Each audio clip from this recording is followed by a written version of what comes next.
கடலூர் மாவட்டத்தில் இருக்கின்ற பல்வேறு அமைப்பைச் சேர்ந்த விவசாய சங்கத்தினர் தங்களுடைய பிரச்சனைகளை குறித்து இங்கே எடுத்துச் சொன்னார்கள்.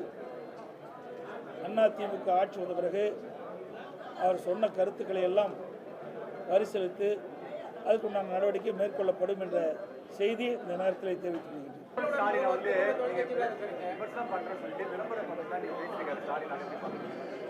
நான் எங்கே விளம்பரம் பண்ணேன்? ஏற்கனவே மாண்புமிகு அம்மா அவர்கள் அம்மா திட்டம் என்ற ஒரு திட்டத்தை கொண்டு வந்தாங்க.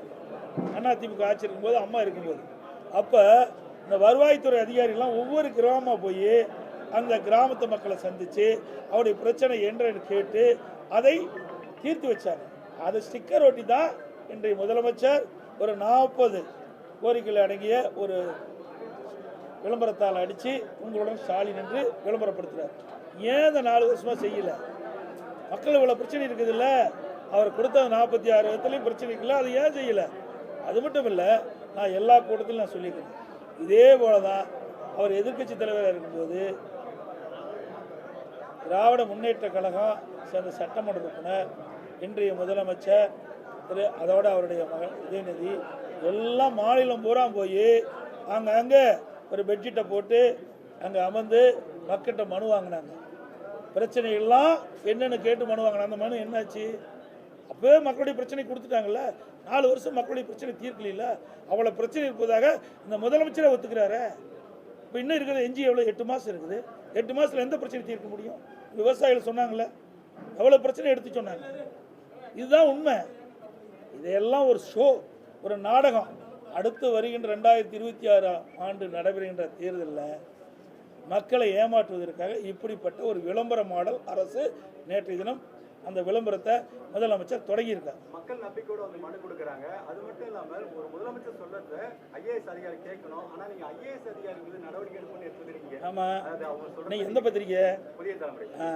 ஒன்று வச்சுக்கங்க, அரசு சம்மந்தப்பட்டதை உண்மையை பேசணும்னு தான் சொல்லுது. நல்லா புரிஞ்சுக்க. அதுதான் உண்மையை சொல்லணும்னு தான் சொல்கிறேன். இப்போ நான் தவறாக சொன்னால் கேட்கலாம்ல.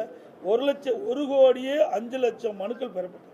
1,01,00,000 மனுக்கு தீர்வு காணப்பட்டது. அப்புறம் ஏன் அந்த விவசாயிகள்லாம் வந்து புகார் கொடுக்குறாங்க? இத்தனை விவசாயிகள் குறைகளை சொன்னாங்கல்ல. 1,05,00,000 மனு என்ன? அந்த மனுவுக்கு என்ன தீர்வு கண்டீங்க? அது வெள்ளை ஏறி கொடுங்க.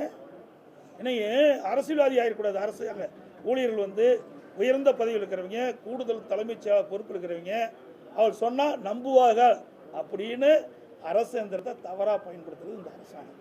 அதனால தான் சொன்னேன், தவறாக நீங்கள் செய்தி வெளியிட்டால் அது முழு பொறுப்பும் அந்த கூடுதல் தலைமைச் செயலாளர் யார் வெளியிட்டாங்களோ அவர் தான் ஏற்றுக்கணும். விவசாயிகள் இன்றைக்கு கண்ணீர் சிந்துகிற அளவிற்கு அந்த புரோக்கருடைய தொல்லை அதிகமாக இருக்கிறதா கோரிக்கை வச்சிருக்காங்க. என்னங்க? பன்னீர் கரும்பு விவசாயிகள் கண்ணீர் சிந்துகிற அளவிற்கு புரோக்கருடைய அட்டகாசம் அதிகரிச்சிருக்காங்க. அதுதாங்க நேரடியாக நான் வந்து பேசும்போதே சொன்னேன். இன்னும் எதிர்காலத்தில் அப்படிப்பட்ட நிலைமை இருக்காது.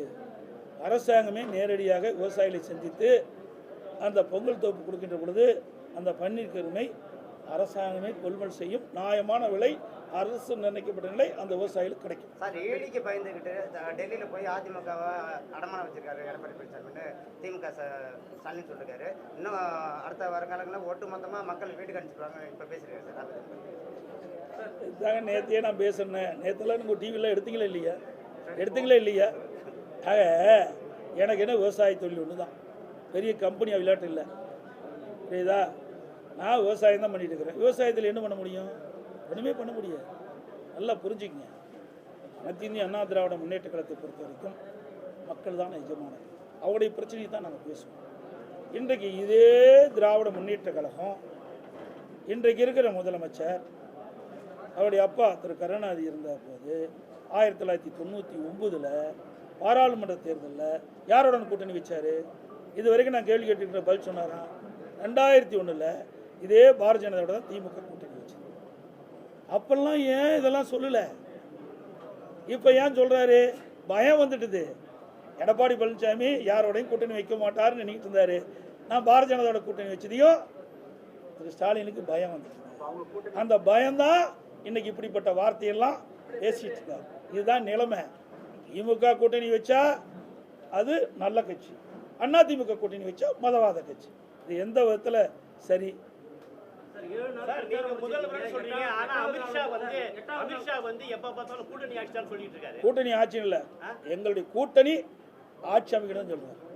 கூட்டணி ஆட்சி அமைக்கணும் தான் சொல்றேன். நீங்க தவறா புரிஞ்சுக்கிட்டு வெளிப்பட்ட நான் தான் தெளிவாக சொல்லிட்டுல. நல்லா புரிஞ்சுங்க, இந்த கட்சிக்கு யார் கூட்டணி தலைமை தாங்குது சொல்லுங்க, நீங்களே சொல்லுங்க. அப்புறம் நான் எடுக்கிற முடிவு தானே. அப்புறம் யார் முதலமைச்சர் ஆகிறாங்க, யார் ஆட்சி அமைக்குது சொல்லுங்க, நீங்க சொல்லுங்க. முடிய நாங்கள் கேட்குறோம். நீங்க எங்களை கேள்வி கேட்டீங்களா, நாங்கள் தெளிவுபடுத்திட்டோம். நாங்கள் இருவரும் அமர்ந்து தெளிவுபடுத்தியாச்சு. அதில் இந்த கூட்டணிக்கு அதிமுக தலைமை தாங்கும், அதிமுக ஆட்சி அமைக்கும். அதில் இபிஎஸ் முதலமைச்சர். இன்னும் உங்களுக்கு தெளிவுபடுத்தணும். வேணுமே அதை தோண்டி ஏதாவது ஒரு விறுவிறுப்பான செய்தி ஊடகத்துக்கு வேணும். இந்த கூட்டணியில் ஏதாவது விரிசல் ஏற்படுத்தணும். ஒன்றும் முடியாது.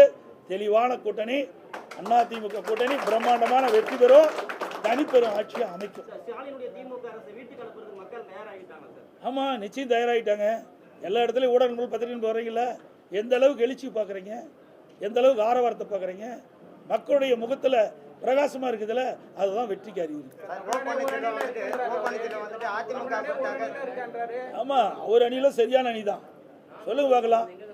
அவருடைய கூட்டணியை அங்க வைக்கின்ற கட்சிகள்லாம் மக்களை பற்றி சிந்திக்குதா? இன்றைக்கு அந்த கூட்டணி வைக்கின்ற கட்சிகளுடைய மக்களுடைய பலம் குறைஞ்சிக்கிட்டு இருக்குது. இவர்கள் பண்ணுற தப்பெல்லாம் அவர்கள் உடந்தையாக இருப்பதாக மக்கள் பார்க்குறாங்க. அது எதிர்காலத்தில் தான் அவர்கள் தெரிஞ்சுக்குவாங்க.